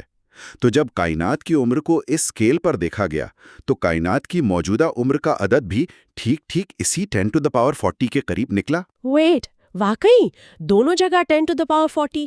یہ تو بہت عجیب اتفاق ہے۔ درات تعمیری خیال تھا۔ اس نے سوچا کہ دو مختلف پیمانوں کا ایک ہی عظیم عدد پر آ کر ملنا محض اتفاق نہیں ہو سکتا۔ تو اس نے نتیجہ اخذ کیا کہ چونکہ کائنات کی عمر وقت کے ساتھ مسلسل بڑھ رہی ہے، تو اس کا مطلب ہے وہ ریشیو بھی وقت کے ساتھ تبدیل ہونا چاہیے۔ ٹھیک یہی۔ اس منطق کا سیدھا نتیجہ یہ نکلتا تھا کہ کشش ثقال یعنی گریوٹی وقت کے گزرنے کے ساتھ ساتھ کمزور ہو رہی ہوگی۔ ایک منٹ، یہ سننے میں تھوڑا عجیب لگ رہا ہے۔ تو ان کانسٹنٹس کا عام لفظوں میں کیا کردار ہے؟ جب ہم گریوٹی اور ان فورسز کی بات کرتے ہیں تو یہ ان کا ٹھیک فنکشن کیا ہے؟ آسان الفاظ میں دیکھیں، کائنات کو چلانے والی مخصوص فورسز کے کچھ فکسڈ نمبرز ہوتے ہیں۔ مثال کے طور پر فائن سٹرکچر کانسٹنٹ، جسے ہم الفا کہتے ہیں۔ آپ اسے ایک قسم کی گلو یا گوند سمجھ لیجئے جو ایٹمز کو جوڑ کر رکھتی ہے اور یہ طے کرتی ہے کہ روشنی اور میٹر آپس میں کیسے انٹریکٹ کریں گے۔ صحیح، اور گریوٹی کا بھی تو اپنا کانسٹنٹ ہے نا؟ ہاں، دوسری طرف گریویٹیشنل کپلنگ کانسٹنٹ ہے جسے الفا جی کہا جاتا ہے۔ یہ وہ طاقت ہے جو طے کرتی ہے کہ ستارے اپنے آپ کو اندر کی طرف کتنی شدت سے دبائیں گے۔ ڈیراک کا مسئلہ یہ تھا کہ اس نے ان کانسٹنٹس کو وقت کے ساتھ بدلتا ہوا فرض کر لیا۔ اور یہاں پر پھر رابرٹ ڈکے کی انٹری ہوتی ہے، رائٹ؟ 1957 میں ڈکے نے اس تھیوری کو ایک نئے زاویے سے دیکھا جو واقعے میں ویک اینتھروپک پرنسپل کی بنیاد بنا۔ بالکل، ڈکے نے وہ رشین رولٹ والی مثال جو آپ نے شروع میں دی اس کی ٹھیک منطق یہاں لگائی۔ یعنی اس نے کہا کہ کائنات کی عمر اور گریوٹی کے ریشیو کا یہ 10⁻40 ہونا کوئی جادو یا بدلتی ہوئی گریوٹی نہیں ہے، بلکہ یہ عدد اس لیے ایسا ہے کیونکہ ہم یہاں اسے ماپنے کے لیے موجود ہیں۔ ہاں، اس نے واضح کیا کہ ہمارے وجود کی شرط ہی یہی عدد ہے۔ لیکن دیکھیں، یہاں میں تھوڑا پش بیک دینا چاہوں گی۔ میرا مطلب ہے، کیا ہم صرف رینڈم ڈیٹا میں پیٹرنز ڈھونڈنے کی کوشش کر رہے ہیں، جیسے انسانی دماغ آسمان کے بادلوں میں جانوروں کی شکلیں ڈھونڈ لیتا ہے؟ کیا ہم ان کانسٹنٹس میں زبردستی کا رابطہ نہیں بنا رہے؟ کیونکہ یہ ماننا کہ یہ اعداد بالکل درست جگہ پر ہے تھوڑا وشفل تھنکنگ لگتا ہے۔ میں سمجھتا ہوں یہ ایک بہت وزنی اور اہم سوال ہے، لیکن اس کا جواب ان اعداد کی فزکس میں چھپا ہے۔ یہ کانسٹنٹ صرف رینڈم نمبرز یا بادلوں کی شکلیں نہیں ہیں، ان کا آپس میں ایک ٹھوس فزیکل تعلق ہے۔ اچھا، تو فزیکل تعلق کس طرح کا؟ جب ڈکے نے الفا اور الفا جی کے ریشو کو ڈیپلی اینالائز کیا تو اس نے ثابت کیا کہ 10⁻40 کا یہ عدد دراصل اس وقت کو ظاہر کرتا ہے جو کسی عام ستارے کو، جیسے ہمارا اپنا سورج، اسے اپنی زندگی گزارنے کے لیے درکار ہوتا ہے۔ اسے ایسٹرونومی میں مین سیکوینس لائف ٹائم کہتے ہیں۔ تو اس لائف ٹائم کا ہمارے یعنی انسانی وجود سے کیا ٹھیک تعلق ہے؟ تعلق انتہائی گہرا ہے۔ اگر ہم اسے بڑی تصویر کے ساتھ جوڑیں تو سوچئے، اگر گریویٹیشنل فورس یعنی الفا جی تھوڑی سی بھی طاقتور ہوتی تو گریوٹی چیزوں کو زیادہ زور سے کھینچنا شروع کر دیتی۔ بالکل، ستارے اپنے مرکز یعنی کور کو اتنی شدت سے اندر کی طرف دباتے کہ وہاں شدید حرارت پیدا ہوتی۔ اس حرارت کی وجہ سے نیوکلیئر فیوژن کا عمل بالکل بے قابو ہو جاتا، اور ستارے اپنا ہائیڈروجن کا فیول اربوں سالوں کے بجائے صرف چند ہزار سالوں میں جلا کر ختم کر دیتے۔ اور ظاہر ہے چند ہزار سال بائیولوجی کے سفر کے لیے یا کمپلیکس مالیکیولز بننے کے لیے تو بالکل ناکافی ہیں۔ ٹھیک اسی طرح اگر گریوٹی تھوڑی سی کمزور ہوتی تو ستارے کبھی اتنے گرم ہی نہ ہو پاتے کہ فیوژن کا عمل شروع ہو سکے، وہ بس ٹھنڈی گیس کے بادل بن کر رہ جاتے۔ یعنی کائنات میں روشنی اور حرارت کا وجود ہی نہ ہوتا۔ دونوں صورتوں میں ہمارا وجود ناممکن تھا۔ یہ تو واقعی حیرت انگیز بیلنس ہے۔ اس لیے ہمارا اس موجودہ 10⁻40 والے ریشو کو دیکھنا لازمی تھا، کیونکہ زندگی کے لیے جو سب سے اہم ایلیمنٹ ہے یعنی کاربن، وہ کائنات کے آغاز میں بگ بینگ کے وقت موجود نہیں تھا۔ بگ بینگ نے صرف ہائیڈروجن، ہیلیم اور تھوڑا سا لیتھیم پیدا کیا تھا۔ صحیح، کاربن، نائٹروجن اور آکسیجن جیسے بھاری عناصر تو ستاروں کے اندر موجود ان عظیم نیوکلیئر بھٹیوں میں پکتے ہیں، رائٹ؟ یہاں آ کر بات واقعی بہت دلچسپ ہو جاتی ہے۔ ہاں، اور انہیں پکنے کے لیے عرصہ چاہیے۔ بالکل، یہ تو ایسا ہی ہے جیسے آپ نے کوئی بہت ہی عمدہ لذیذ کھانا پکانے کے لیے اوون میں رکھا ہو، جسے تیار ہونے میں 10 گھنٹے درکار ہوں۔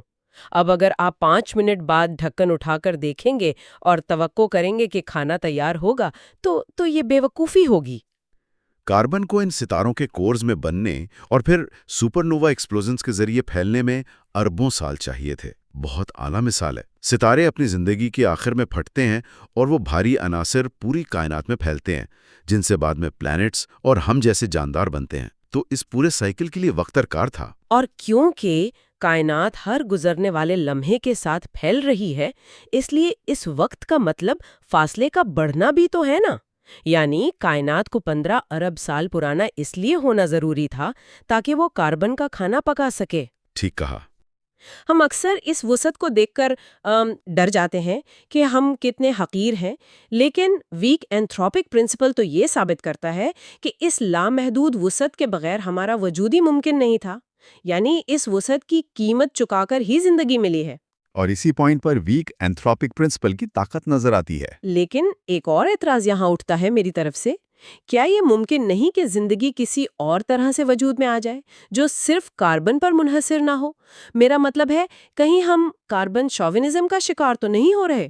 ہم اپنی جیسی زندگی کو معیار بنا کر ہی سارے نتیجے نکال رہے ہیں۔ ایک بہت ہی عام اور منطقی اعتراض ہے جو ایسٹرو بایولوجسٹ اکثر اٹھاتے ہیں، لیکن یہاں ویک اینتھروپک پرنسپل کی لمیٹیشنز کو سمجھنا چاہیے۔ دیکھیں، یہ پرنسپل اس بات کا دعویٰ نہیں کرتا کہ کائنات میں کسی اور قسم کی زندگی نہیں ہو سکتی۔ یہ صرف اس بات کا اقرار کرتا ہے کہ ہمارا وجود کاربن پر مبنی ہے۔ اچھا، یعنی ہماری اپنی بایولوجی سینٹر میں ہے اس کانسیپٹ کے۔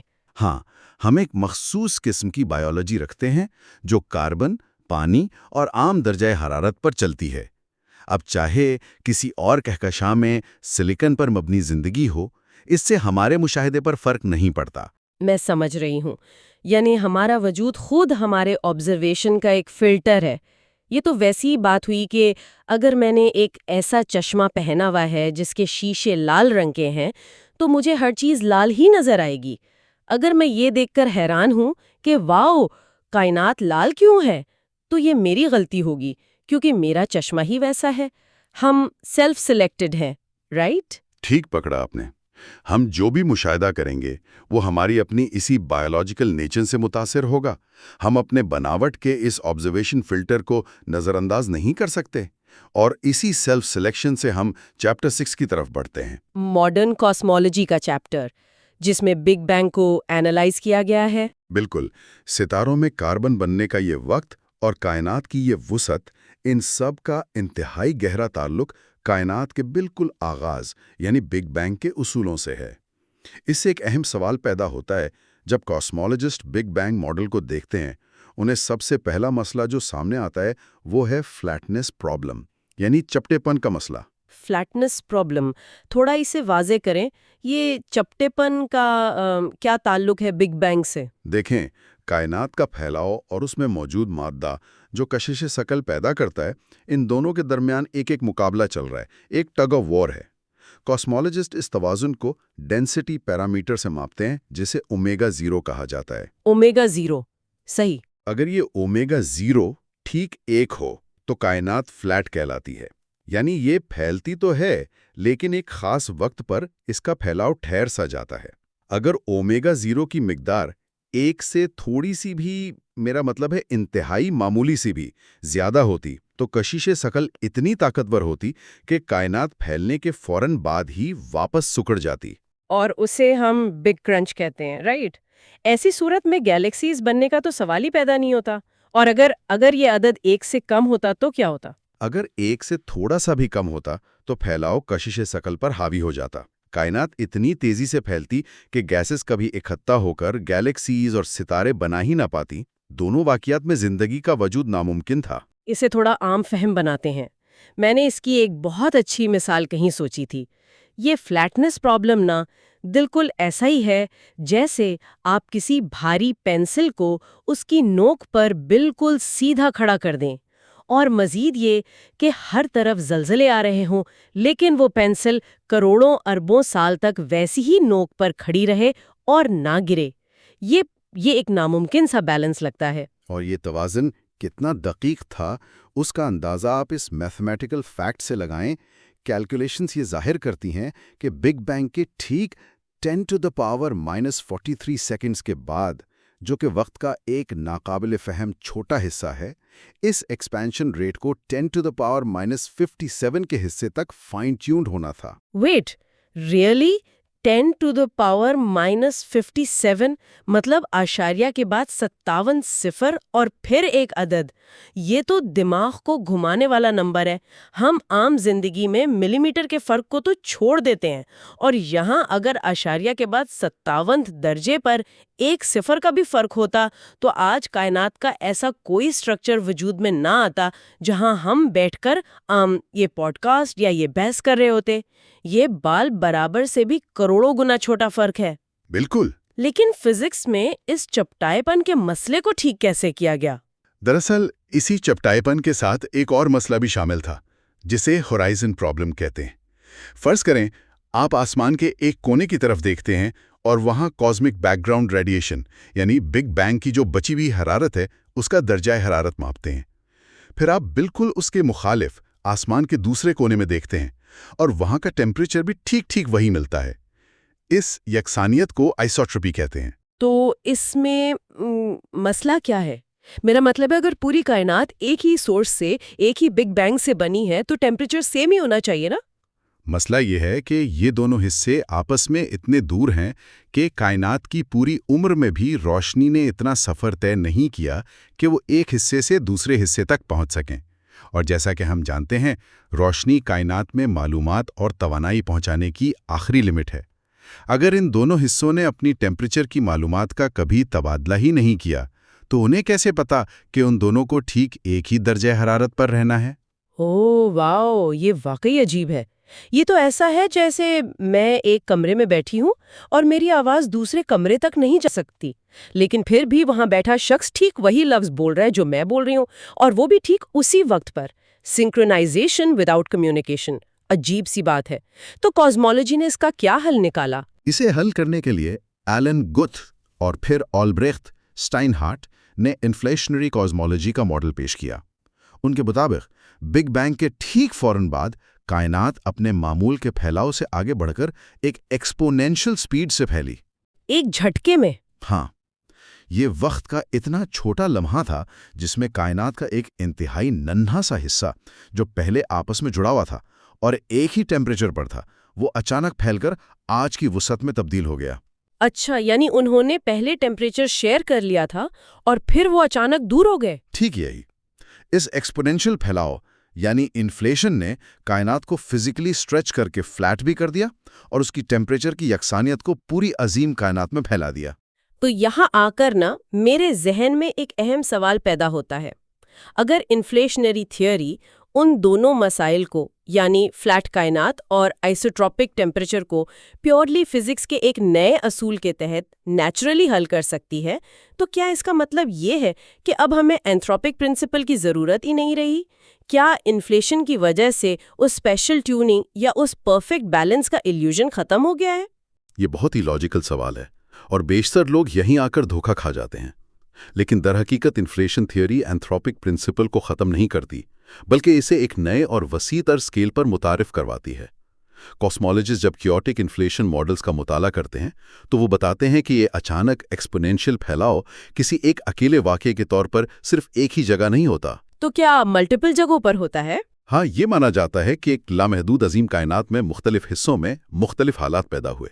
کچھ حصوں میں انفلیشن انتہائی زیادہ ہوئی، کچھ میں بالکل کم، کہیں سپیس بالکل فلیٹ ہو گئی تو کہیں عجیب طریقے سے مڑ گئی۔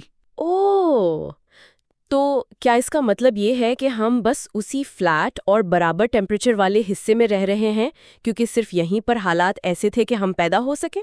ٹھیک اسی جگہ اینتھروپک سلیکشن اپنی جھلک دکھاتی ہے۔ ہم صرف اسی حصے کا مشاہدہ کر سکتے ہیں جہاں انفلیشن نے فلیٹنس اور آئسوٹروپی پیدا کی، کیونکہ صرف ایسے ہی شانت اور مسلسل انوائرمنٹ میں مادہ اکٹھا ہو کر گیلیکسیز بنا سکتا تھا، ستارے ہائیڈروجن کو فیوز کر کے کاربن پیدا کر سکتے تھے اور آخر میں اس کاربن سے ہم بن سکتے تھے۔ صحیح۔ ہم اس لامحدود انفلیشنری ایکسپینشن کے ان اربوں شعبوں کو نہیں دیکھ سکتے جہاں حالات زندگی کے مطابق نہیں تھے، کیونکہ وہاں انہیں دیکھنے کے لیے کوئی مشاہدہ کار ہی وجود میں نہیں آ سکا۔ منطق کے اعتبار سے دیکھا جائے تو یہ پوری تصویر آپس میں بالکل ایسے فٹ بیٹھتی ہے جیسے لاک اور کی۔ اس کا مطلب یہ ہے کہ کائنات کی ہر میتھمیٹیکل پرفیکشن یا پرفیکٹ بیلنسنگ ایکٹ اس بات کی نشاندہی نہیں کر رہا کہ کسی نے جادو کیا ہے، بلکہ یہ اس بات کا ثبوت ہے کہ جس سیٹ آف فزیکل رولز میں ہم یعنی آبزرور فٹ ہو سکتے تھے، ہم بس اسی خاص حصے کو آبزرو کر رہے ہیں۔ بالکل صحیح سمری ہے یہ۔ ان کانسٹنٹس کا 10⁻⁴ ہونا، فلیٹنس کا 10⁻⁻57 پر سیٹ ہونا، بگ بینگ کے بعد ایکسپونینشل انفلیشن کا ہونا، یہ سب وہ مختلف پیمانے ہیں جہاں فزکس اور بائیولوجی آپس میں مصافحہ کرتے ہیں۔ اگر ان نمبرز میں تھوڑا سا بھی بدلاؤ آتا تو زنجیر کی آخری کڑی یعنی ہمارا انسانی دماغ وجود ہی نہ رکھتا۔ اور یہی دراصل دی اینتھروپک کاسمولوجیکل پرنسپل کے چیپٹر 5 اور چیپٹر 6 کا نچوڑ ہے۔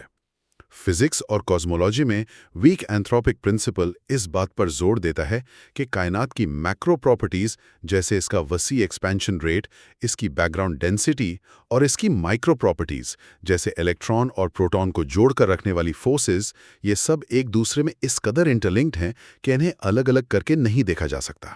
صحیح۔ نیوکلیئر فورسز اور گریویٹیشنل فورسز کا توازن ایک کڑیوں سے جڑی ہوئی وہ زنجیر ہے جس کا اختتامی نتیجہ سیلف اویئرنس یعنی اپنے وجود کا ادراک ہے۔ واقعی ان کتابوں کے صفحات جب کھلتے ہیں تو انسانی دماغ ایک نئے افق پر پرواز کرنے لگتا ہے۔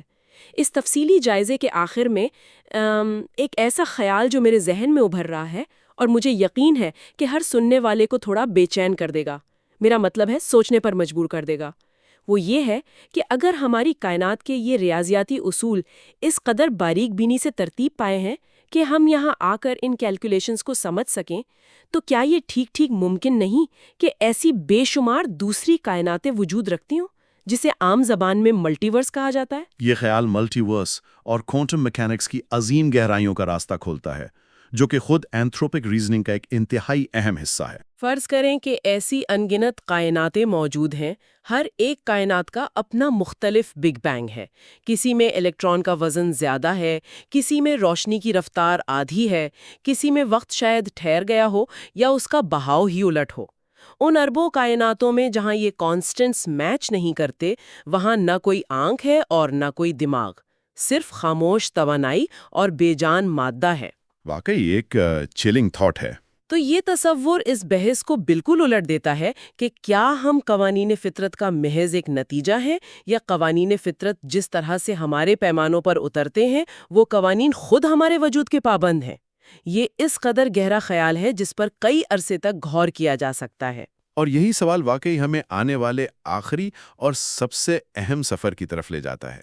بالکل درست، جیسے کہ ہم نے آغاز میں واضح کیا تھا کہ یہ اس سیریز کا پارٹ 3 تھا، جس میں ہم نے فزکس، کاسمولوجی اور ستاروں کی زندگی میں انتھروپک پرنسپل کو تلاش کیا۔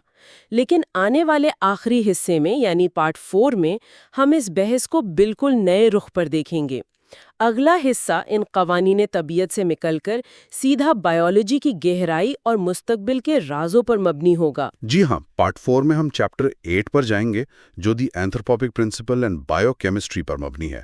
اس میں تفصیل سے بات کریں گے کہ پانی اور کاربن کے بانڈز آخر اتنے نایاب اور اہم کیوں ہیں زندگی کے لیے۔ پھر ہم chapter 9 space travel and extra terrestrial intelligence کی طرف بڑھیں گے۔ ہم یہ جانیں گے کہ کیا اس عظیم اور سازشیں بنتی کائنات میں ہم واقعی بالکل اکیلے ہیں؟ خلائی سفر اور غیر ارضائی زندگی کے اینتھروپک پہلو کیا ہیں؟ اور سب سے آخر میں chapter 10 the future of the universe سمیت اومیگا پوائنٹ تھیوری کا جائزہ لیں گے۔ یہ تھیوری اس بات کا تعین کرتی ہے کہ انٹیلیجنس یعنی شعور اور ذہن کی اس کائنات کے اختتام پر آخری منزل کیا ہوگی۔ وہ ایک بہت مائنڈ بینڈنگ ڈسکشن ہونے والی ہے۔ بے شک۔ تو جب تک ہم پارٹ 4 لے کر آتے ہیں، سننے والوں سے گزارش ہے کہ ان ریاضیاتی مساواتوں کو اور 10 ٹو دا پاور 40 کے اس عظیم نمبر کو اپنے ذہن میں رکھیں۔ جب بھی آپ کسی تاروں بھرے آسمان کو دیکھیں تو اس بات پر غور کریں کہ آپ ان ستاروں کی پیدائش اور ان کی موت کا آخری نتیجہ ہے۔ وہ ستارے ٹھیک اتنے ہی روشن تھے جتنے انہیں آپ کو وجود میں لانے کے لیے ہونا چاہیے تھا۔ اگلے جائزے تک ان اعداد کی خاموش زبان پر سوچتے رہیے۔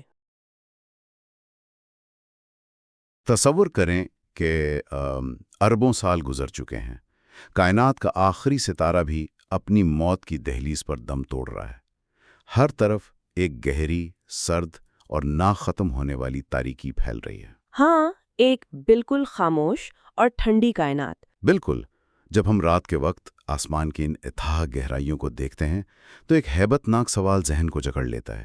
کیا یہ سب کچھ، یہ ستارے، یہ کہکشائیں اور ہم خود، کیا ہم سب محض ایک اندھیرے اور بے مقصد انجام کی طرف بڑھ رہے ہیں؟ یہ وہ سوال ہے جو صدیوں سے انسان کو پریشان کرتا آیا ہے، کیونکہ سائنس ہمیں زیادہ تر یہی بتاتی آئی ہے کہ ہم اس وسیع و عریض کائنات میں محض ایک حادثہ ہے، ایک شماریاتی یعنی اسٹیٹسٹیکل غلطی ہے۔ خیر، ایک انتہائی طاقتور اور کسی حد تک متنازع سائنسی نظریہ اس کے بالکل برعکس دعویٰ کرتا ہے۔ یہ نظریہ کہتا ہے کہ کائنات کوئی بے جان مشین نہیں ہے، بلکہ یہ ایک عظیم الشان منصوبہ ہے جس کا مقصد خود کو جاننا اور بیدار ہونا ہے۔ اور یہ ایک ایسا تصور ہے، میرا مطلب ہے یہ فزکس، حیاتیات اور فلسفے کی تمام حدوں کو توڑ دیتا ہے۔ صحیح کہا آپ نے۔ کیونکہ جب ہم کائنات کے بنیادی قوانین اور مادے کی ساخت کا گہرائی سے مطالعہ کرتے ہیں تو یہ کائنات بظاہر جتنی بے حس اور خاموش نظر آتی ہے، اس کے اندر چھپے ہوئے ضوابط اتنے ہی حیرت انگیز ہیں۔ وہ کسی خاص سمت میں اشارہ کرتے ہوئے محسوس ہوتے ہیں۔ جیسے کائنات کے آغاز سے ہی اس بات کی تیاری کی جا رہی تھی کہ ایک دن یہاں شعور جنم لے گا۔ تو آج ہم اس عظیم کائناتی سفر کے چوتھے اور آخری پڑاؤ پر پہنچ گئے ہیں۔ یہ اس طویل جائزے کا حصہ چہارم یعنی پارٹ 4 ہے، اور آج ہم جان ڈی بیرو اور فرینک جے ٹپلر کی شرح فاق کتاب دی اینتھروپک کاسمولوجیکل پرنسپل کے آخری اور سب سے زیادہ مشہور خیالات کا گہرا مطالعہ کریں گے۔ اور ہم اس کتاب کے آخری 3 باب یعنی چیپٹر 8، 9 اور 10 کو مکمل طور پر کور کریں گے۔ ہاں، اور آج اس گہرے مطالعے کا بنیادی مقصد اس کڑی کو جوڑنا ہے کہ کیسے مادے اور حیاتیاتی کیمسٹری نے مل کر شعور کی بیداری کو ممکن بنایا۔ پھر ہم دیکھیں گے کہ کائنات میں دوسری ذہین مخلوقات کی پراسرار خاموشی کا اصل مطلب کیا ہے، اور سب سے بڑھ کر یہ کہ مستقبل میں اس کائنات کی باگڈور کیسے مکمل طور پر شعور کے ہاتھ میں آ سکتی ہے۔ بالکل، اور اس کڑی کو جوڑنے کے لیے ہمیں سب سے پہلے زندگی کی بنیادی کیمسٹری کو سمجھنا ہوگا، جو کہ چیپٹر 8 کا موضوع ہے۔ دیکھیں، زندگی کا وجود خاص طور پر اس شکل میں جیسا ہم اسے جانتے ہیں، وہ محض کچھ عناصر کا بے ترتیب ملاپ نہیں ہے۔ یعنی یہ کوئی رینڈم چانس نہیں ہے؟ نہیں، بالکل نہیں۔ یہ کاربن، آکسیجن، ہائیڈروجن اور پانی کی انتہائی انوکھی اور غیر معمولی خصوصیات کا محتاج ہے۔ پانی کی ہی مثال لے لیں۔ کیا کبھی کسی نے سوچا ہے کہ پانی کا سرفیس ٹینشن زندگی کے لیے کتنا اہم ہے؟ اچھا، پانی کا سرفیس ٹینشن۔ دیکھیں، سرفیس ٹینشن کا زیادہ ہونا محض ایک کیمیکل حقیقت لگتی ہے، لیکن اس کا زندگی کے پیدا ہونے یا ارتقا پانے سے کیا براہ راست تعلق ہے؟ مجھے تھوڑا اس بارے میں تفصیل سے بتائیں۔ تعلق بہت گہرا ہے۔ پانی کے مالیکیولز ایک دوسرے کے ساتھ جڑے رہنے کی شدید کشش رکھتے ہیں۔ اگر پانی کا سرفیس ٹینشن تھوڑا سا بھی کم ہوتا تو پودوں کی جڑیں گریوٹی کے خلاف پانی کو تنوں اور پتوں تک کھینچی نہیں سکتی۔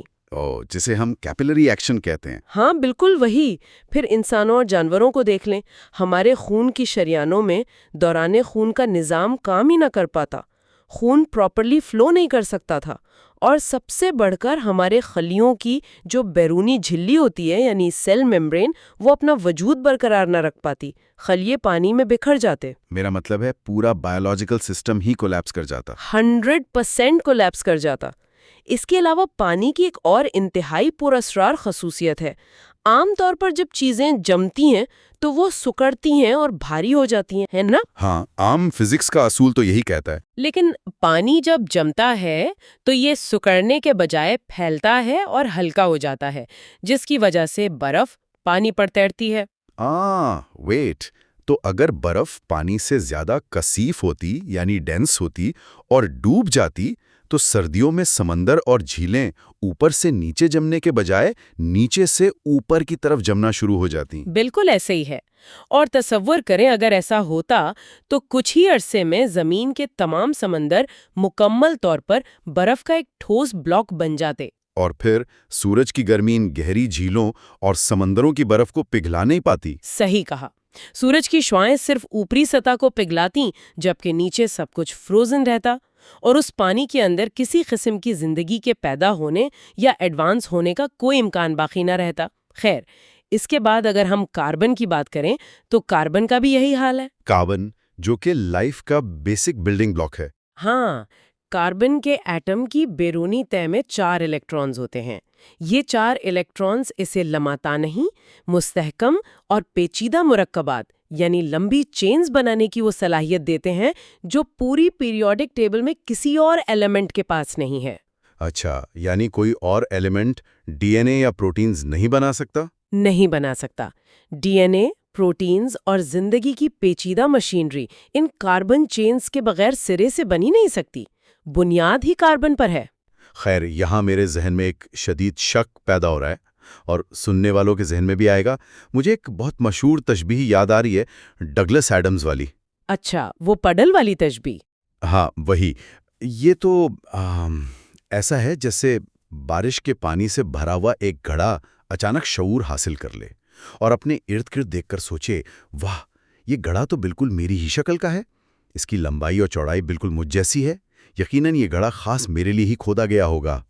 صحیح، کافی فیمس آرگیومنٹ ہے یہ اینٹروپک پرنسپل کے خلاف۔ میرا مطلب ہے کیا ہم انسان بھی محض اس کائناتی ماحول اور کیمسٹری کے مطابق ڈھل نہیں گئے ہیں؟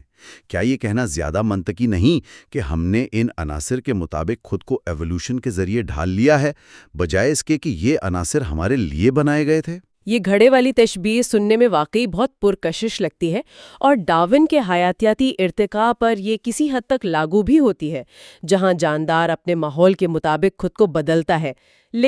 لیکن اس لیول پر آ کر یہ فیل ہو جاتی ہے۔ ہاں، جب ہم بنیادی کیمسٹری اور کائناتی فزکس کے قوانین کی بات کرتے ہیں تو یہ تشبیہ مکمل طور پہ ناکام ہو جاتی ہے۔ وہ کیسے؟ کیونکہ دیکھیں، کاربن کے ایٹم یا پانی کے مالیکیول میں ارتقاء کے ذریعے خود کو ڈھالنے کی کوئی صلاحیت نہیں ہوتی۔ ایک مالیکیول کا کوئی ڈی این اے نہیں ہوتا جو میوٹیٹ کرے۔ سائنسدانوں کی طویل تحقیق یہ ثابت کرتی ہے کہ کاربن اور پانی کی ان کیمیکل خصوصیات کا کائنات میں کوئی متبادل موجود ہی نہیں ہے۔ یعنی سلیکون وغیرہ کام نہیں آئیں گے؟ بالکل ایسا نہیں ہے کہ اگر کاربن نہ ہوتا تو زندگی سلیکن یا کسی اور ایلیمنٹ کے گرد اپنے آپ کو ڈھال لیتی۔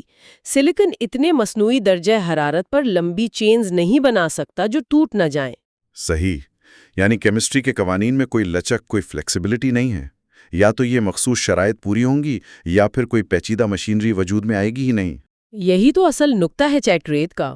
آتھرز یہ نہیں کہہ رہے کہ کائنات نے انسان کو ذہن میں رکھ کر پانی بنایا، وہ یہ کہہ رہے ہیں کہ کوئی بھی ایسا نظام جو انفارمیشنز کو پروسیس کر سکے، جو شعور کی بنیاد بن سکے، وہ ان مخصوص کیمیکل اور فزیکل حالات کے بغیر وجود نہیں رکھ سکتا۔ اور یہی وہ حقیقت ہے جو زندگی کو اس کائنات میں ایک انتہائی نایاب اور کٹھن عمل بناتی ہے۔ اور اسی مشکل کو سمجھنے کے لیے کتاب میں برینڈن کارٹر کی مساوات یعنی برینڈن کارٹرز انیکوالٹی کا ذکر آتا ہے۔ ہاں، برینڈن کارٹر کا حسابی ماڈل یہ کافی دلچسپ اور تھوڑا ڈراونا بھی ہے۔ بالکل، دیکھیں، جہاں تک میں سمجھا ہوں یہ مساوات بتاتی ہے کہ زمین پر شعور پیدا ہونے کے لیے کچھ انتہائی ناممکن عبوری مراحل درکار تھے، جنہیں گیٹ وے سٹیپس کہا جاتا ہے۔ ذرا ان مراحل کی نوعیت سمجھائیں۔ یہ گیٹ وے سٹیپس آخر کیا تھے اور انہیں اتنا ناممکن کیوں سمجھا جاتا ہے؟ ان عبوری مراحل کو آپ ایسے دروازے سمجھ لیں جو ایولیوشنری ہسٹری میں بمشکل ہی کھلیں۔ مثال کے طور پر سادہ خلیوں یعنی پروکیریوٹس کا پیچیدہ خلیوں جنہیں یوکیریوٹس کہتے ہیں ان میں تبدیل ہونا۔ یہ وہی مائٹوکونڈریا والا ایونٹ ہے نا؟ ہاں بالکل، اور یہ زمین کی تاریخ میں صرف ایک بار ہوا اور اسے ہونے میں اربوں سال لگ گئے۔ اس کے بعد آکسیجن کا استعمال کر کے توانائی پیدا کرنے والا نظام، پھر جنسی تولید یعنی سیکشول ریپروڈکشن کا آغاز جس نے جینیٹک ڈائیورسٹی پیدا کی، اور پھر آنکھ یا اعصابی نظام یعنی نیورونل نیٹ ورکس جیسی پیچیدہ ساخت کا ارتقاء۔ اور کارٹر کی مساوات یہ ثابت کرتی ہے کہ ان میں سے ہر ایک مرحلے کے ہونے کا امکان میتھ کے حساب سے اتنا کم تھا کہ اگر ہم زمینی تاریخ کو دوبارہ دہرائیں تو شاید ان میں سے کوئی ایک مرحلہ بھی دوبارہ وقوع پذیر نہ ہو۔ ایگزیکٹلی، یہ اتنے ریئر اسٹیٹسٹیکل فلوکس تھے کہ ان کا ایک کے بعد ایک لگاتار ہونا معجزے سے کم نہیں۔ اور اس مساوات سے ایک اور انتہائی چونکا دینے والا نتیجہ نکلتا ہے، بلکہ میں تو کہوں گا کہ خوفزدہ کر دینے والا۔ اگر ہم اس کی میتھس پر غور کریں، ہمارے سورج کی کل قابل رہائش عمر تقریباً 10 ارب سال ہے، اور اب تک زمین پر انسانی ارتقاء کو مکمل ہونے میں 4.5 ارب سال لگ چکے ہیں۔ یعنی سورج کی آدھی زندگی تو بس یہاں تک پہنچنے میں نکل گئی۔ بالکل، اور اگر ارتقاء کا آسان عمل ہوتا تو اسے سورج کی زندگی کے اوائل میں ہی ہو جانا چاہیے تھا، لیکن اس نے سورج کی آدھی عمر محض ان گیٹ وے سٹیپس کو عبور کرنے میں لگا دی۔ اور یہی وہ مقام ہے جہاں کارٹر کا ماڈل ہمیں بتاتا ہے کہ زمین پر زندگی کا مستقبل اب کس قدر محدود ہو چکا ہے۔ وہ کیسے؟ دیکھیں، کیونکہ ذہانت تک پہنچنے کا عمل سورج کی عمر کے لحاظ سے انتہائی تاخیر سے ہوا ہے۔ اس کا مطلب یہ ہے کہ ہم وقت کے ایک انتہائی تنگ کوریڈور سے گزر کے یہاں پہنچے ہیں۔ بعض اندازوں اور کارٹر کی انکوالٹی کے اطلاق کے مطابق زمین پر اب پیچیدہ زندگی کے لیے موافق حالات کا دورانیہ شاید صرف چند درجن ہزار سال باقی رہ گیا ہے۔ ایک منٹ، چند درجن ہزار سال؟ کتاب میں کوئی مخصوص فگر دی گئی ہے؟ ہاں، ایک اندازے کے مطابق صرف 41,000 سال کے قریب باقی رہ گئے ہیں۔ اس کے بعد زمین اور سورج کے حالات پیچیدہ بائیولوجی کے لیے ناسازگار ہونا شروع ہو جائیں گے۔ صرف 41,000 سال؟ کائناتی پیمانے پر 41,000 سال تو کچھ بھی نہیں ہے، یہ تو بس پلک جھپکنے کے برابر ہے۔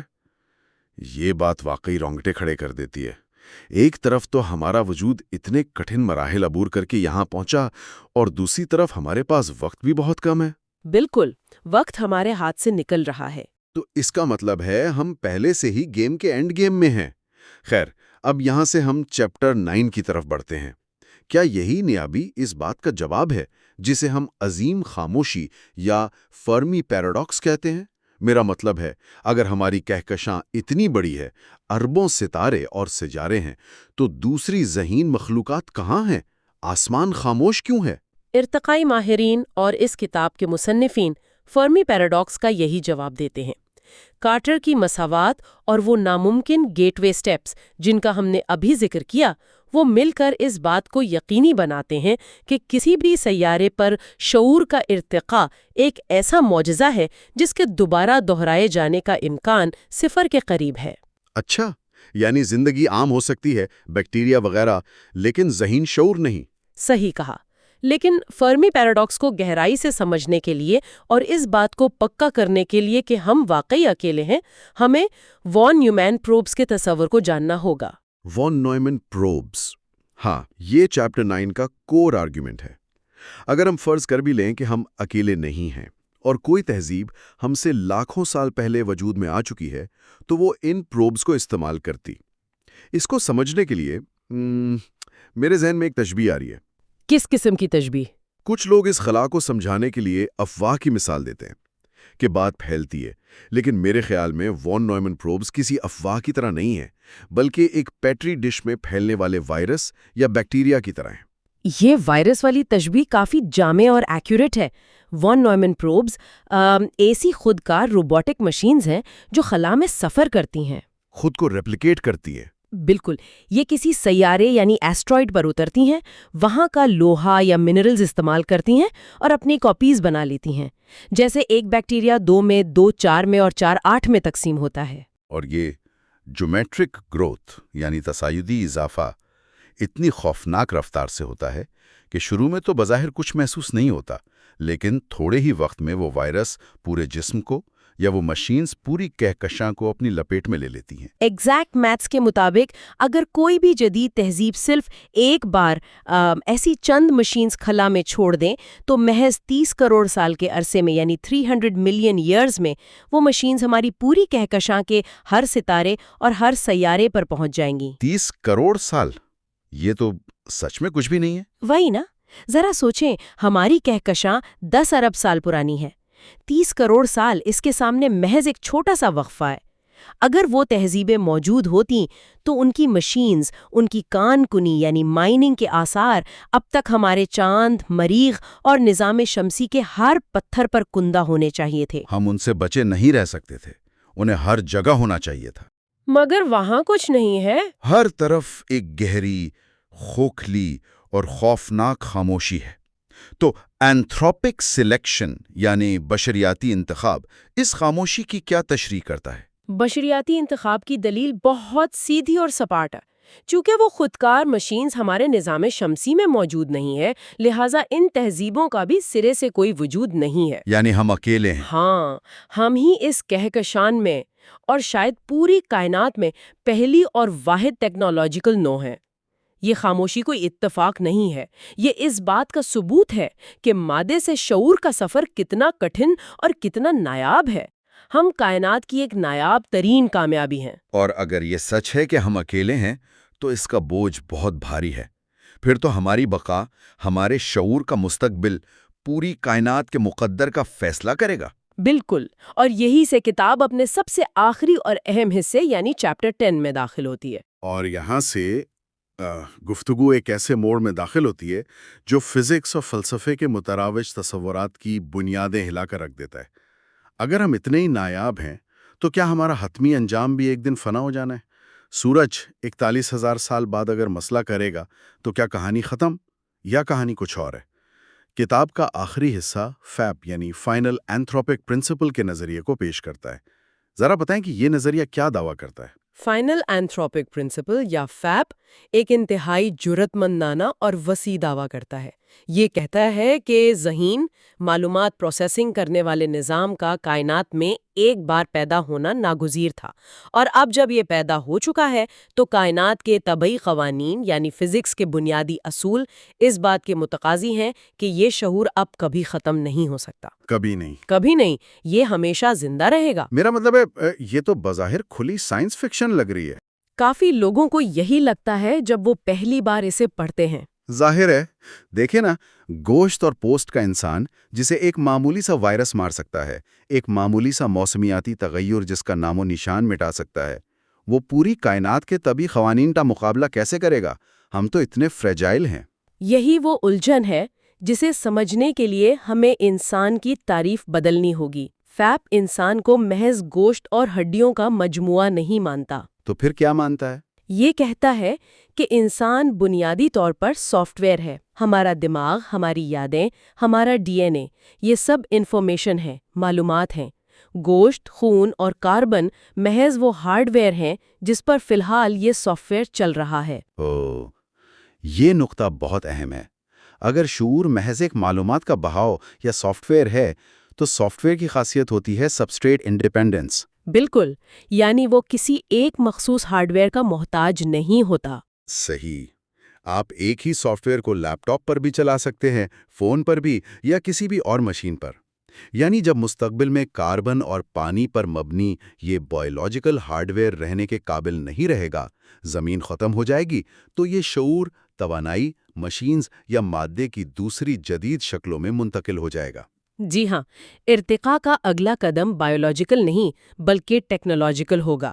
شعور اپنی بقا کے لیے پورے نظام شمسی اور پھر رفتہ رفتہ پوری کہکشاں کے مادے اور توانائی کو اپنے کنٹرول میں لے لے گا۔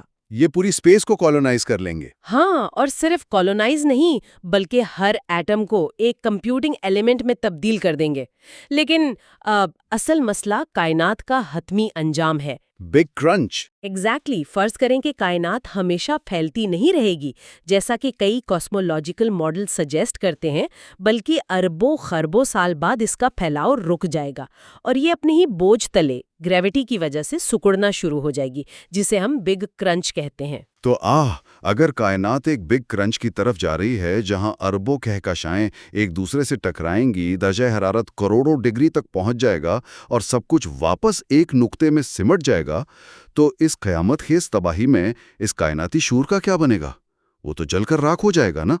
عام طور پہ یہی سوچا جاتا ہے کہ ہیٹ ڈیتھ یا بگ کرنچ لائف کو ختم کر دے گا، لیکن فرینک ٹپلر کی اومیگا پوائنٹ تھیوری اس کا فزکس اور تھرمو ڈائنامکس کے مطابق جواب دیتی ہے۔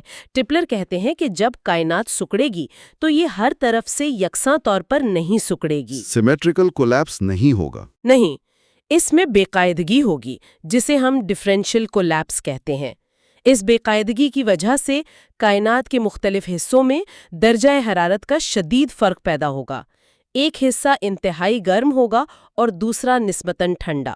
اچھا ویٹ، اور تھرموڈائنامکس کا اصول کہتا ہے کہ جہاں درجہ حرارت کا فرق ہوتا ہے یعنی ہیٹ گریڈینٹ ہوتا ہے، وہاں اس فرق کو استعمال کر کے توانائی حاصل کی جا سکتی ہے اور کام کیا جا سکتا ہے۔ بالکل صحیح۔ یا بے الفاظ دیگر معلومات پروسیس کی جا سکتی ہیں، یعنی کمپیوٹنگ کی جا سکتی ہے۔ آپ نے اس کی بالکل صحیح تشریح کی۔ مستقبل کا یہ ایڈوانس کائناتی شعور جو اب تک پوری کائنات کے مادی نظام کو اپنا ہارڈ ویئر بنا چکا ہوگا، اس شیئر انرجی کو استعمال کرے گا۔ Share energy. ہاں، یہ جو تباہی اور کولیپس کی وجہ سے پیدا ہونے والی توانائی ہے، وہ کائنات کی تباہی کو اپنی بقا اور انفارمیشن پروسیسنگ کے لیے استعمال کرے گا۔ جیسے جیسے کائنات سکڑتی جائے گی، اس کی کثافت اور درجہ حرارت بڑھتا جائے گا، اور اس کے ساتھ ساتھ شعور کے پروسیس کرنے کی رفتار بھی تیز تر ہوتی جائے گی۔ بالکل، انرجی جتنی زیادہ، پروسیسنگ اتنی فاسٹ۔ یہ تصور میرے ہوش اڑا رہا ہے۔ میرا مطلب ہے جب کائنات اپنے آخری انجام، جسے ہم فائنل سنگولیرٹی کہتے ہیں، اس کے بالکل قریب پہنچے گی تو وقت اور خلا سب سمٹ رہے ہوں گے، لیکن اس وقت توانائی اتنی لامحدود ہوگی کہ شعور کی کمپیوٹنگ پاور یا سوچنے اور پروسیس کرنے کی رفتار بھی لامحدود ہو جائے گی۔ یہی تو اومیگا پوائنٹ ہے۔ سنگولیرٹی کے وقوع پذیر ہونے سے محض چند مائکرو سیکنڈز پہلے کا وہ لمحہ، ٹپلر کہتے ہیں کہ جب پروسیسنگ پاور لامحدود ہو جائے تو وقت کا تصور بالکل بدل جاتا ہے۔ سبجیکٹو ٹائم اور آبجیکٹو ٹائم کا فرق؟ ہاں، شعور کائنات کی ابتدا سے لے کر اس وقت تک کی تمام معلومات، تمام امکانات کو با یک وقت پروسیس کر رہا ہوگا۔ باہر کے طبعی وقت میں چاہے وہ سنگولیرٹی کا آخری نینو سیکنڈ ہو، لیکن اس شعور کے سبجیکٹو وقت میں وہ پروسیسنگ ایک ابدیت، ایک لامتناہی وقت کے برابر ہوگی۔ یعنی ان کے حساب سے وقت رک جائے گا؟ وقت رک جائے گا، معلومات اور زندگی ہمیشہ کے لیے لازوال ہو جائیں گی۔ یہ کائنات جو ایک بالکل بے جان مادے سے شروع ہوئی تھی، اومیگا پوائنٹ پر پہنچ کر مکمل طور پر ایک جاگتے ہوئے اور لامحدود شعور میں تبدیل ہو چکی ہوگی۔ کیا بات ہے! اگر ہم اس پوری گفتگو کو، ان تینوں چیپٹرز کو، حیاتیاتی کیمسٹری کے کٹھن مراحل، خلا کی عظیم خاموشی کی ہیبت اور اومیگا پوائنٹ کے اس فزیکل اور فلسفیانہ معراج کو ایک جگہ سمیٹیں تو یہ ہمیں کائنات کے بارے میں کیا بتاتا ہے؟ یہ ہمیں بتاتا ہے کہ کائنات کو دیکھنے کا ہمارا پرانا نظریہ شاید نامکمل تھا۔ بالکل، ہم کائنات کو ایک سرد، لاتعلق اور تاریک جنگل سمجھتے تھے، لیکن اس کتاب کا اس گہرے جائزے کا نچوڑ یہ ہے کہ کائنات بظاہر اندھی ہو سکتی ہے، لیکن اس کے قوانین کی بنیاوٹ میں ایک مقصد چھپا تھا۔ اس نے اربوں سال کی محنت سے کاربن اور پانی کی بھٹیوں میں ستاروں کی راکھ سے انسان کو اس لیے تراشا تاکہ کائنات خود کو سمجھ سکے۔ آپ نے بہت خوبصورت انداز میں اسے بیان کیا۔ کائنات دراصل انسان کی آنکھوں کے ذریعے خود کو دیکھ رہی ہے، وہ ہمارے دماغوں کے ذریعے خود کو جان رہی ہے۔ ہمارا وجود کوئی رینڈملی بننے والا حادثہ نہیں ہے۔ یہ اس کائنات کا وہ حصہ ہے جو جاگ گیا ہے اور اب سوچ رہا ہے۔ ہم کائنات سے الگ نہیں ہیں، ہم کائنات کا ہی وہ شعور ہیں جو ابھی شاید اپنے لڑکپن میں ہے، اپنے بچپن میں ہے۔ کیا شاندار اور تھوڑا سا خوف زدہ کر دینے والا اور مسحور کن احساس ہے یہ۔